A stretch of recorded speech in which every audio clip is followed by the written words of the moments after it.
नमस्कार, civil engineer एक्समा यहाँहरू सबैलाई पुनः स्वागत छ। हाम्रो यो दोस्रो पार्ट टोटल स्टेसनबाट कसरी हामीले रिडिङहरू लिने भनेर हामी यहाँनिर तपाईँहरूलाई सिकाउन गइरहेको छौँ। हाम्रो टोटल स्टेसन हाई टार्गेटको रहेको छ। जसमा हाम्रो यहाँ डिस्प्ले अप्सन यहाँ देख्न सक्छौँ। त्यस पछाडि लेन्स फोकसहरू पूर्ण रूपमा देख्न सक्नुहुन्छ। यो ट्राइपड भयो र हामीले सेन्ट्रिङको लागि यो पोइन्ट लिएको छौँ र हामी यहाँ यसलाई सुरु गर्न गइरहेछौँ। सुरुमा हामीले सेन्ट्रिङ र लेबलिङ गर्छौँ र पावर बटनबाट हामी अन गर्दैछौँ। यो अन भयो। डिस्प्लेमा टोटल स्टेसन STS 420 आएको छ र हामीले यो 1 यो मान्छेको जस्तो चिन्ह भएकोबाट 1 क्लिक गरिसके पछाडि तपाईँले यसमा लेजर तल सेन्ट्रिङमा लेजर फ्याक्छ, जुन हाम्रो ठ्याक्क यहाँ देख्न सक्नुहुन्छ लेजर। यसबाट हाम्रो सेन्ट्रिङ भएको छ। त्यस्तै गरेर हामी दोस्रो स्टेपमा लेबलिङ गर्छौँ। लेबलिङ गर्नेलाई हाम्रो यहाँ बबलहरू रहेको छ। यहाँ दुईवटा बबल र एउटा यहीँले डिस्प्लेमा लेबलिङ गर्नको लागि यहाँनिर केही कालो स्पटहरू देख्नुहुन्छ, ब्ल्याक स्पट। त्यसलाई चाहिँ हामीले बिचमा ल्याउनु पर्ने हुन्छ। सर्कुलरको पनि बिचमा, तलपट्टि भर्टिकल र होरिजेन्टलको पनि बिचमा ल्याउनु पर्ने हुन्छ। र एउटा बबल यहाँनिर हाम्रो यहाँ छ टोटल स्टेसनको भने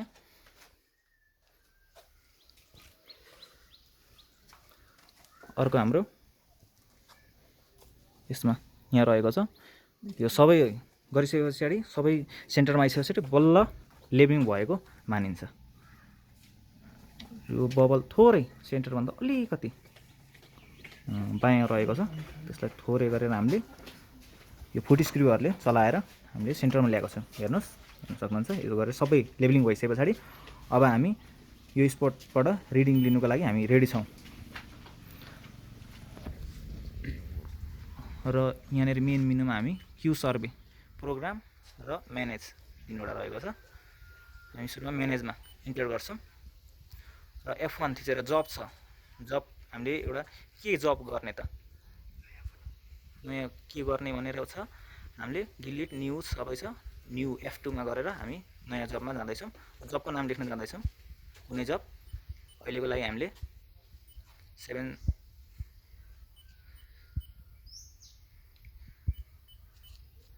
CIVIL सिभिल भनेर जब गऱ्यौँ र अपरेट इन्टर गऱ्यौँ। अब अपरेटरमा तपाईँहरू के राख्न चाहनुहुन्छ राख्न सक्नुहुन्छ। AJSP हामीले एउटा ऱ्यान्डम गरिदिउँ। र नोट 1 पनि तपाईँले ऱ्यान्डम, तपाईँलाई के लेख्नु मन छ, कुनै ठाउँ के छ, तपाईँलाई केही नोटहरू लेख्नु मन लाग्छ। हामीले चाहिँ वेदरको लेखिदिएको छौँ। नोट 2 मा हामीले यत्तिकै चलायौँ। तपाईँलाई लेख्नु मन लाग्छ भने केही लेख्न सक्नुहुन्छ। कुन ठाउँ हो, केही लोकेसन, तपाईँलाई के लेख्नु मन लाग्छ त्यो लेख्न सक्नुहुन्छ। अब हाम्रो जब हामीले इन्टर गरिसक्यौँ। स्केप गरेर अब फेरि सर्वेमा हामी जाँदैछौँ। क्यु सर्वेमा प्रोग्राम 2 नम्बरको प्रोग्राम हामीले इन्टर गऱ्यौँ र F1 सर्वेङभित्र गएर हामीले अब जब सेटमा गयौँ।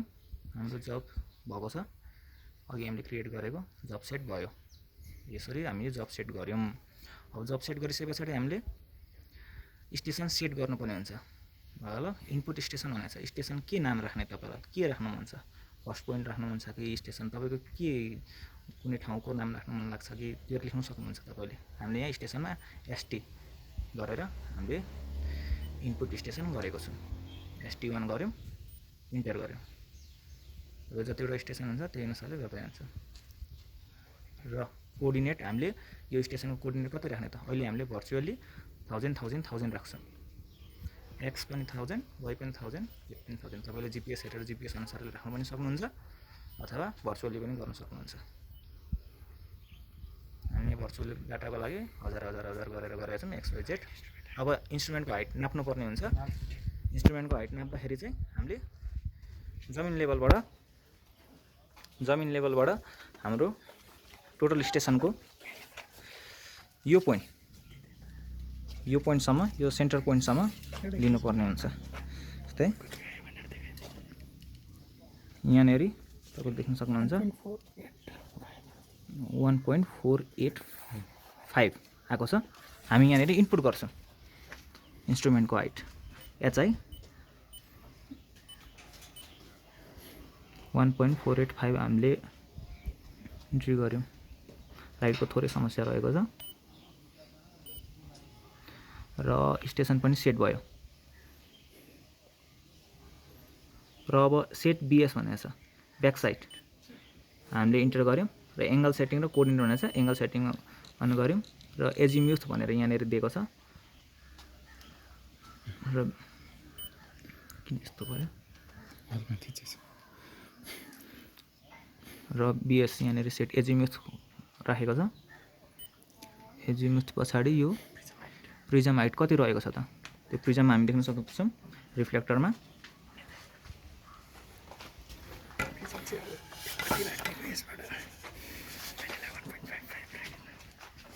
जस्तै यहाँनिर हाम्रो प्रिजममा यहाँनिर मार्कहरू हुन्छ देख्न सक्नुहुन्छ 1.4 देखि लिएर 2.15 सम्म छ। यसमा चाहिँ अहिले चाहिँ हामीले 1.55 राख्नुको लागि गइरहेको छौँ र प्रिजम तपाईँको यस्तो रहेको छ। र पुनः हामी सेम फर्क्यौँ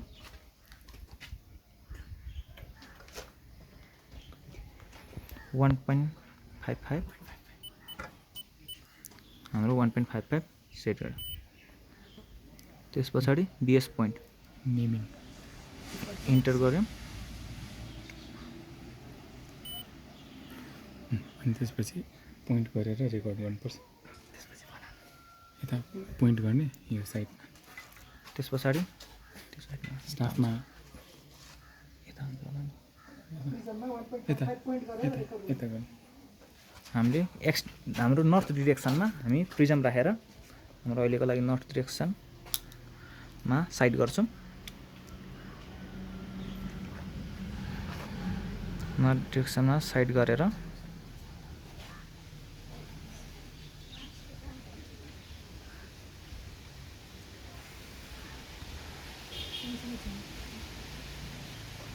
हामी फोकसहरू मिलाएर र होरिजेन्टल र भर्टिकल स्क्रुहरू घुमाएर हामीले प्रिजममा पुर्याएर हामीले त्यो सेटको लागि गरिरहेको छौँ। यो मिलिसकेको छ हाम्रो त्यसमा सेट भइसकेको छ स्टार्ट र हामी F4 थिचेर स्टार्टमा गयौँ। त्यस पछाडि यो स्टेसनको नाम यो रह्यो पोइन्ट भयो। यो चाहिँ स्टेसनको नाम भयो हाम्रो एस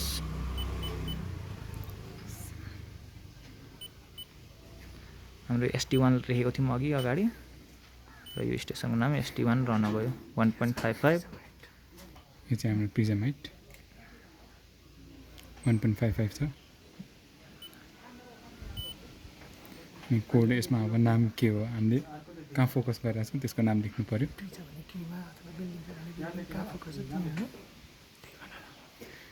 यदि ट्री हो भने ट्री लेख्नु पर्यो नाम, यदि बिल्डिङको कर्नर हो भने बिल्डिङ कर्नर लेखे पनि हुन्छ या इनिसियल्समा दिए पनि हुन्छ। त्यही अनुसार आफूलाई सजिलो लाग्ने लेख्नु पर्यो। हामी ट्रसको गर्नेवाला छौँ त्यसैले हामी ट्रस लेख्न लाग्छौँ।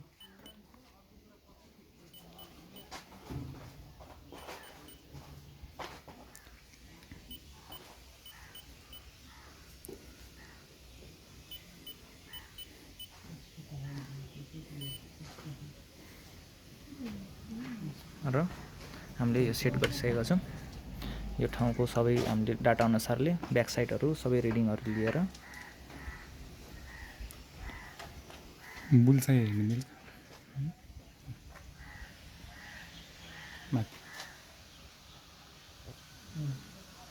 पहिला एउटा हामीले क्रस हामीले ठ्याक्कै आफ्नो अब्जेक्टमा पोइन्ट गर्ने अनि हामीलाई खोज्न सजिलो हुन्छ।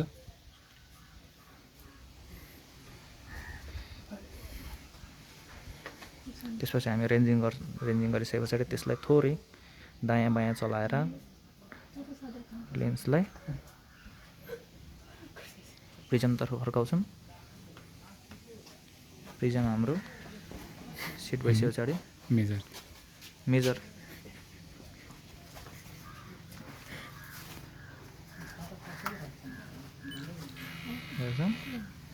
भएपछि रिडिङ आइसके पछाडि हाम्रो त्यो पोइन्ट यहाँनिर चढ्यो ट्रसको एउटा पोइन्ट। हामीले यो बटन थिचेर त्यसको कोअर्डिनेट पनि हेर्न सक्छौँ।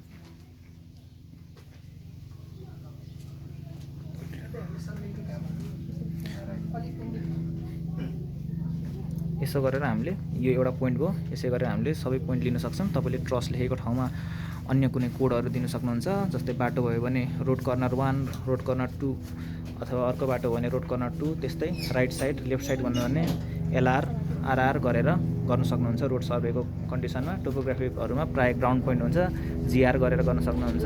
ट्रीको लागि TR। त्यसरी तपाईँले जे कोड दिएर भए पनि त्यसको पोइन्टहरू लिएर तपाईँले कुनै पनि एउटा ठाउँबाट डाटाहरू लिन सक्नुहुन्छ। र त्यो डाटाहरूबाट तपाईँलाई के फाइदा हुन्छ भने तपाईँले म्यापहरू तथा त्यहाँ भएको एक्जिस्टिङ फिचरहरू देखाउन सक्नुहुन्छ। साथसाथै हामीसँग जेट पनि आउने भएर जेट कोअर्डिनेट पनि आउने भएर हामीले कन्टुर इन्टरपोलेसन गरेर कन्टुरहरू बनाउने, त्यसपछि पूर्ण रूपमा टोपोग्राफी म्याप कुनै पनि ठाउँको टोपोग्राफी म्याप पूर्ण रूपमा बनाउन सक्छौँ यो गरेर। त्यसपछि तपाईँले गरिसके पछाडि यसलाई बन्द गरिदिनु पर्ने हुन्छ।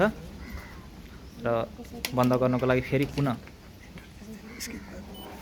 स्केप गर्ने, त्यस पछाडि पावर बटन थिचेर F4 थिचे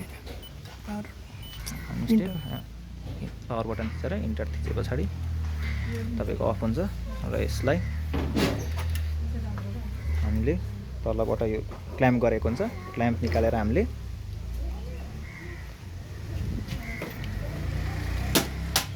बन्द गर्न सक्छौँ।